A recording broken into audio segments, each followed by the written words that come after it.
Bueno, pasaron 17 de las 3. Por supuesto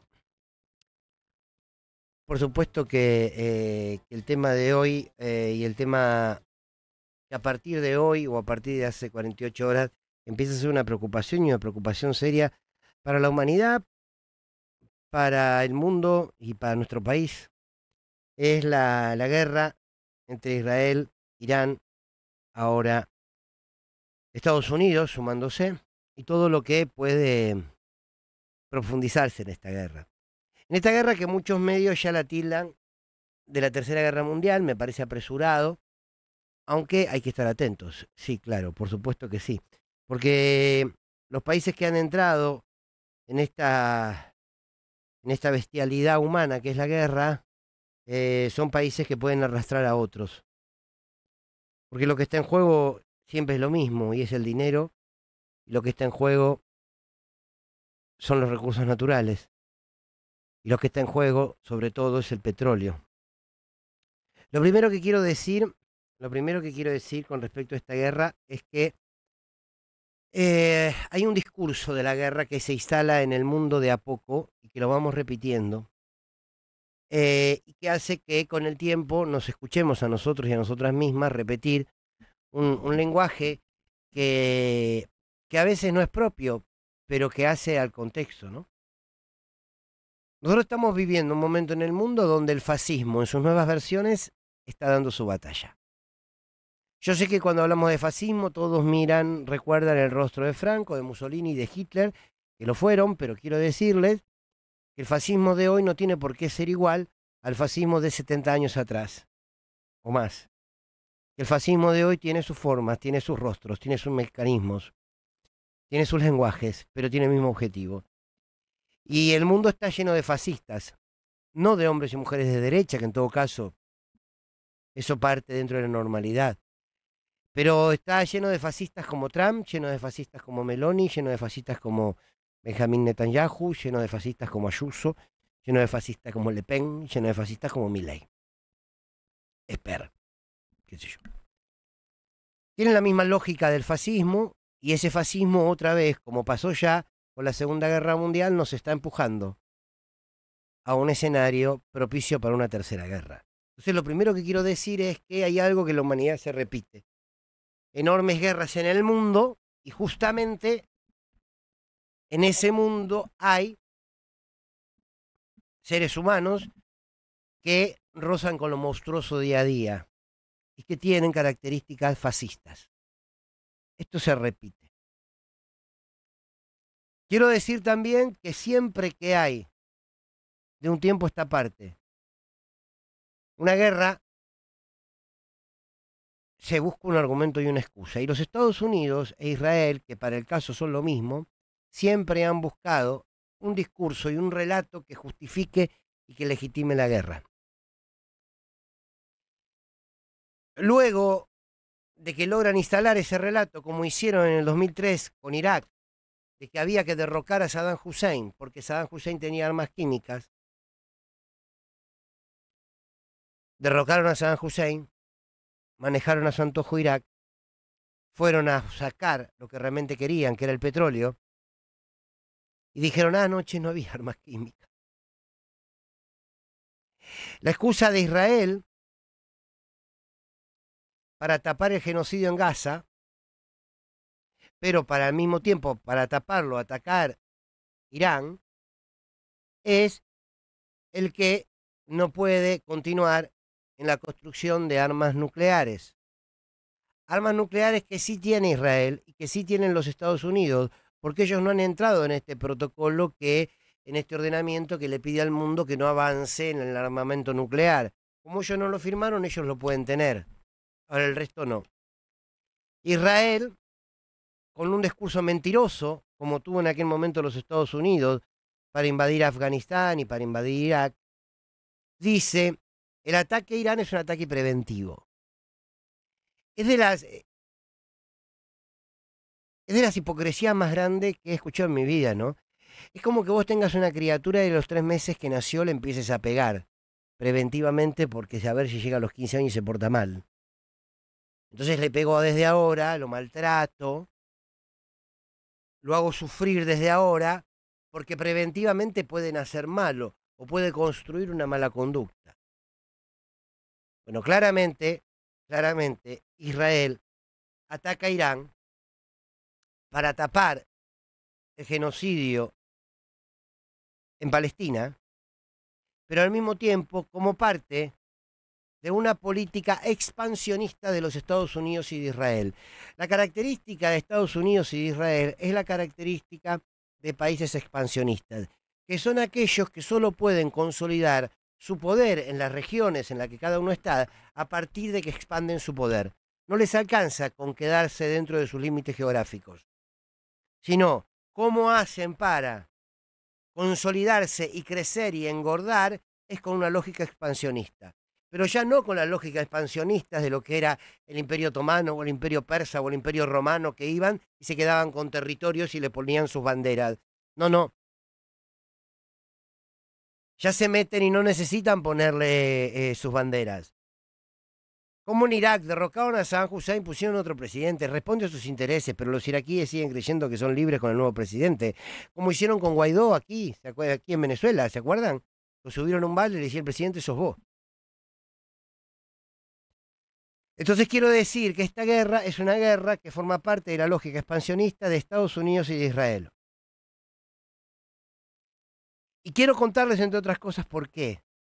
Y ojalá pueda ser claro para entenderlo.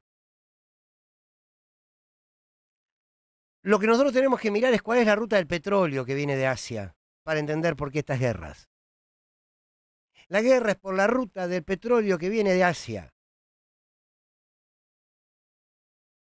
Irak es la quinta reserva de petróleo. Ya la invadieron los Estados Unidos. Pero ¿saben a quién le vende Irak petróleo? A China. Irán también exporta fuertemente petróleo y también mayoritariamente va a China. En el estrecho de Hormuz, que hoy se está hablando mucho, estrecho de Hormuz, que le pertenece a los persas, digamos a Irán, por el estrecho de Hormuz pasa entre el 20 y el 40% del petróleo que se traslada al mundo. Entonces resulta que cuando yo miro el mapa, yo veo que en el mapa del petróleo tengo el estrecho de Hormuz como lo más importante, Irán. Tengo el estrecho de Malaca, que está en Indonesia, Tailandia, por ahí.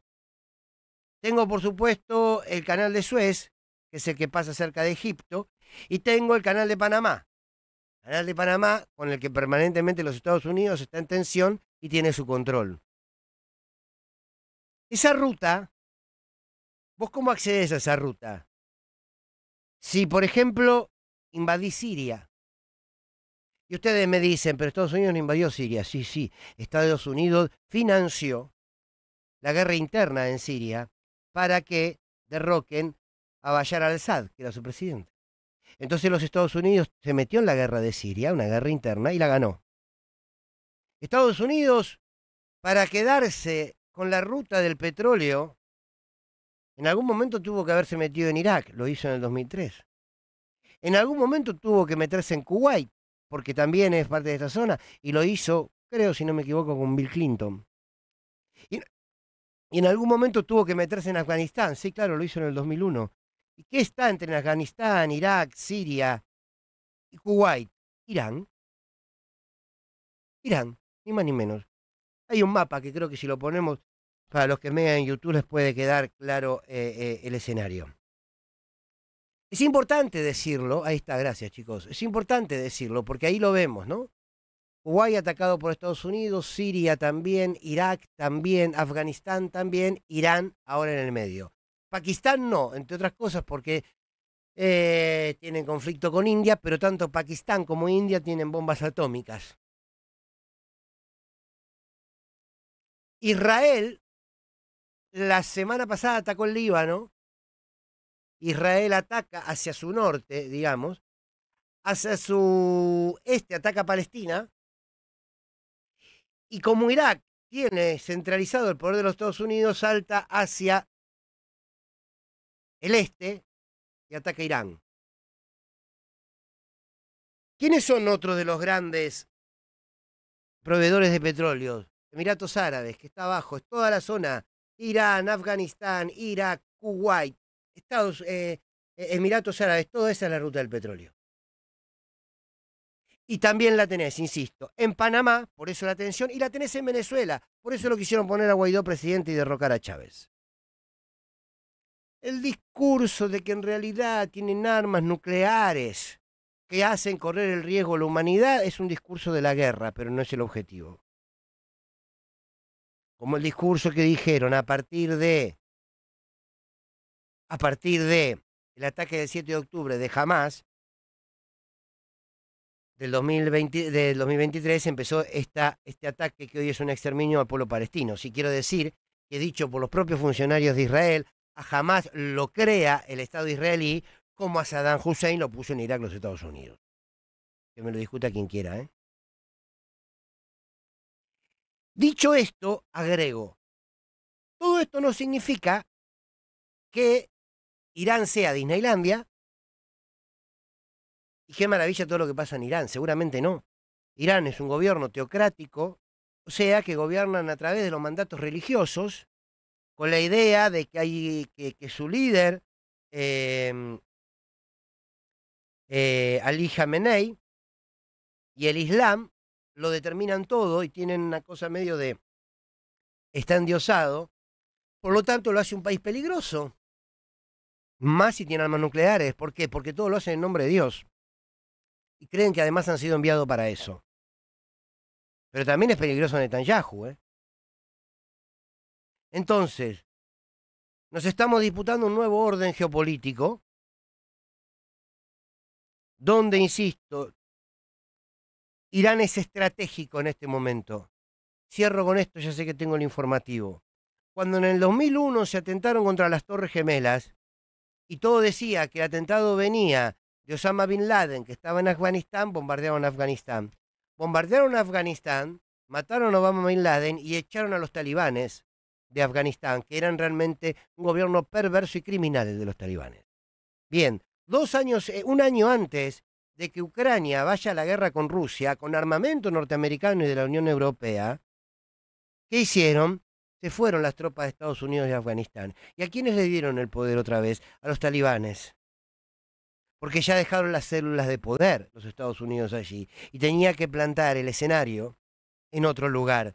¿Por qué Estados Unidos no se opone hoy fuertemente a Maduro en Venezuela? Porque tiene todo cortado el gas a partir de la guerra, el petróleo a partir de la guerra de Rusia a Ucrania, Rusia que también enviaba petróleo a Estados Unidos, y no le quedó otra que ir hacia Venezuela y calmar la interna con Venezuela, porque alguien le tenía que vender petróleo. Y así es que Venezuela, después de un bloqueo, pudo empezar a recuperar su economía. Digo, señores, estamos metidos bajo la locura de 4 o 5 irracionales que tienen armas nucleares y que hoy nos llevan a una guerra. Y nos llevan a una guerra en nombre de la paz. Y nos llevan a una guerra en nombre preventivo. O nos llevan a una guerra en nombre de los pueblos perseguidos. Yo tengo una síntesis con estas disputas que es muy clara. Ni la raza superior ni el pueblo elegido. Son dos mentiras de la historia. Lo que tenemos que construir es la paz, aquí y en cualquier parte del mundo. Fernando Borroni. En Radio 10. Radio 10.